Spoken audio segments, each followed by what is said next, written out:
या 3 गोष्टींवर आम्ही जास्त फोकस केलेला आहे।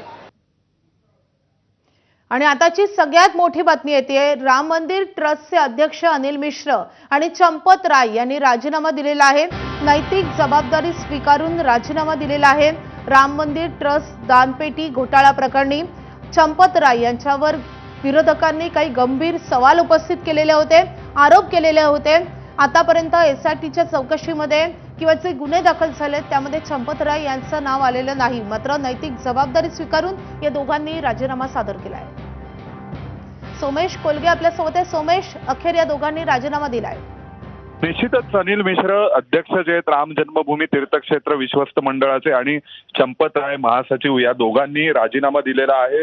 ही जबाबदारी स्वीकारून त्यांना राजीनामा देणं भाग होत, कारण एसआयटीनी जो सुरुवातीला एक व्यापक संदर्भाने तपास केला होता त्या तपासात हे आढळलं की चंपत राय आणि अनिल मिश्रा आणि इतर विश्वस्त मंडळातील सदस्यांनी या सगळ्या बाबतीत निष्काळजीपणा दाखवलेला आहे। अनेक जेव्हा पहिल्यांदा तक्रार आली की अशा स्वरूपाची काही चोरी होते, तर ज्या कर्मचाऱ्यांनी तक्रार दिली होती, ज्या व्हिसल ब्लोअरनी तक्रार दिली होती त्याच्यावरच कारवाई केली गेली आणि प्रत्यक्ष त्या तक्रारीला गांभीर्याने घेतलं गेलं नाही। तसेच या संपूर्ण प्रकरणामध्ये या विश्वस्त मंडळाच्या सदस्यांचे महासचिव अध्यक्ष यांच्या भूमिकाही संशयास्पद आढळलेल्या होत्या आणि असं प्राथमिक अहवालात समोर आलेला आहे स्पेशल इन्व्हेस्टिगेशन टीमच्या।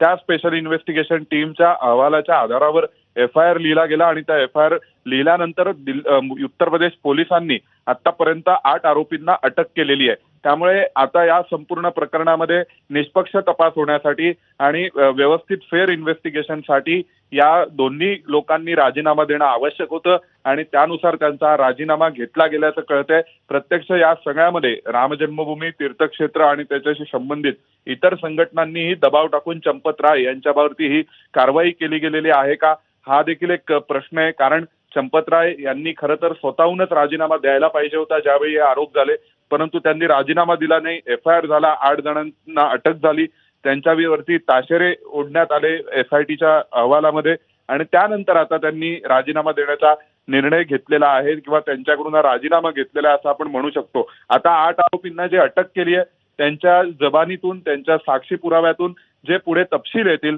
त्यानुसार प्रत्यक्ष चंपत राय आणि यांच्यावरही काही कठोर कारवाई केली जाते का, यांची नावं आरोपी म्हणून उत्तर प्रदेश पोलिसांच्या तपासामध्ये समोर येत आहेत का, हे आगामी काळात पाहावं लागेल। परंतु या सगळ्याच घटना एकूण तपासासाठी आणि या संपूर्ण प्रकरणातला शेवटापर्यंत नेण्याच्या दृष्टीने, निष्कर्षाप्रत नेण्याच्या दृष्टीने चंपत राय आणि अनिल मिश्र यांचा राजीनामा आवश्यक होता। तो राजीनामा मागितला गेला आणि आता त्यांनी तो दिलेला आहे असं आपल्याला कळते। मात्र सोमेश, आपण बघतोय विरोधकांनी याच मुद्द्यावरून काही गंभीर सवाल उपस्थित केले होते। योगी आदित्यनाथ यांच्यावरही काही गंभीर स्वरूपाचे सवाल उपस्थित करण्यात आलेले होते।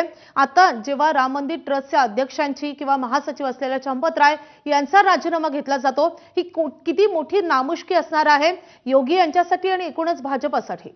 निश्चितच केवळ हा भाजपचाच विषय नाही तर भारतीय जनता पक्षाची संलग्न असलेल्या किंवा भारतीय जनता पक्षाच्या समविचारी संस्था, संघटना आणि ज्या ज्या लोकांनी म्हणून राम जन्मभूमीसाठी आंदोलन उभं केलं त्या सर्वांच्या दृष्टीने हे लांछन आहे आणि या पार्श्वभूमीवर भारतीय जनता पक्षाला आणि सगळ्यांना टीकेला आणि सर्व प्रकारच्या विरोधाला सामोरं जावंच लागणार आहे। विरोधक यावर टीका करतायत, त्यावर राजकीय आरोपही केले जात आहेत, परंतु ज्या सध्या जी परिस्थिती आहे आणि ज्या पद्धतीने आरोप झालेले आहेत त्या पार्श्वभूमीवर मात्र या आरोपांच्या बाबतीत एक तपास होणं आणि ज्यांनी चुका केलेल्या आहेत त्यांना शिक्षा करणं हे तर आवश्यक आहे आणि त्यानुसार आता असं दिसतंय की ते करणं भाग पडते, त्यानुसारच आता पुढे कारवाई होते हे देखील आपण म्हणू शकतो।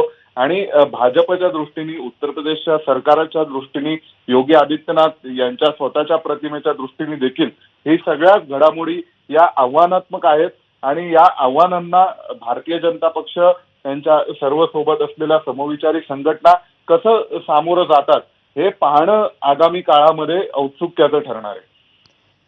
सोमेश, आज ज्या 8 व्यक्तींना अटक झालेली आहे त्या सगळ्यांचा देखील या सगळ्या म्हणजे चंपत राय, अनिल मिश्रा यांच्याशी जवळचा संपर्क होता, संबंध होता असंही बोललं जातं आणि त्यामुळे आता या दोघांवर पुढे काही कारवाई होते का? एसआयटी कडून गुन्हा दाखल होतो का? यांचंही नाव आता आरोपींमध्ये होतं का? हे पाहणं अतिशय महत्त्वाचं असणार. या संदर्भातले महत्त्वाचे अपडेट तुमच्याकडून जाणून घेत राहू. सोमेश, धन्यवाद या सगळ्या सविस्तर माहितीसाठी. दरम्यान एसआयटीचा रिपोर्ट येताच कारवाई सुरू झाली आहे. चौकशीनंतर दूध का दूध आणि पाणी का पाणी होईल असं मुख्यमंत्री योगी आदित्यनाथ यांनी म्हटलंय.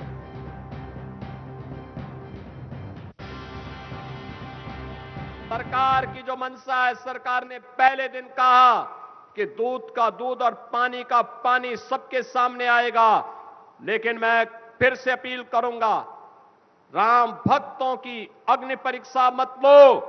राम भक्तों के साथ, उनकी आस्था के साथ खिलवाड़ करना बंद करो. अगर तथ्य नहीं है, पुष्ट प्रमाण नहीं है तो आरोप प्रत्यारोप बंद करो, और प्रमाण है तो एसआईटी को सबूत सहित प्रमाण प्रस्तुत करो. एसआईटी की सिफारिश के अनुरूप सरकार कार्रवाई को आगे बढ़ा रही है, और जब वरिष्ठ अधिकारियों की टीम कार्य कर रही है तो उसमें फिर राजनीतिक बयानबाजी बंद करें. तर यासोबतच दुपारच्या बातम्यांमध्ये एक छोटासा ब्रेक घेतोय. पाहत राहा.